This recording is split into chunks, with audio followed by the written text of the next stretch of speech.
আমার স্বামী আমাকে একদমই সম্মান করে না। আমি স্বামীর থেকে সম্মান না পেয়ে বেঁচে আছি। আমি নিজেকে কেমনে সামলাবো? আপনার থেকে কিছু টিপস জানতে চাই।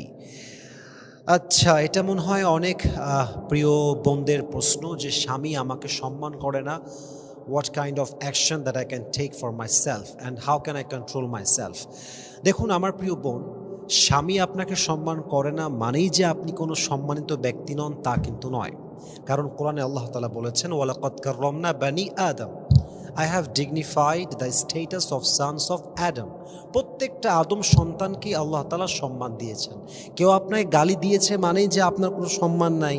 আপনার স্বামী আপনাকে অসম্মান করেছে বলে আপনার কোনো সম্মান নাই। The matter is not like that. বরং আপনার স্বামী আপনার মূল্য বোঝে নাই, ওইটা ওর ব্যর্থতা। আপনার স্বামী আপনাকে যথাযথ মূল্যায়ন করতে পারে না, ওটা ওর ব্যর্থতা, ওইটা আপনার ব্যর্থতা নয়।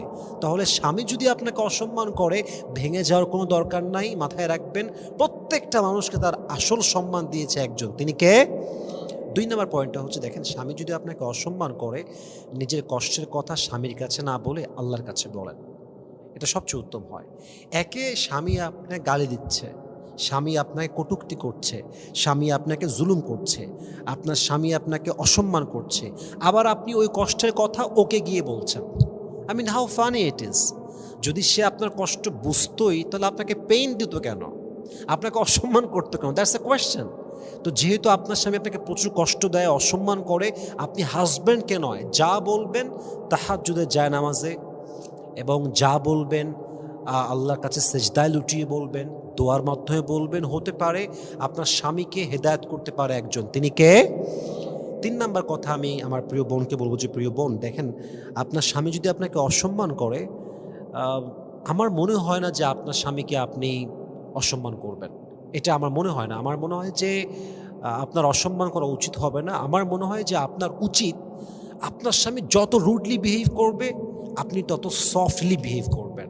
আপনার স্বামী যত রেগে কথা বলবে, আপনি তত মায়া করে কথা বলবেন। আপনার স্বামী যতটা চাপ দিয়ে কথা বলবে, আপনি ততটা নরম হয়ে মৃদু হাসি দিয়ে কথা বলবেন।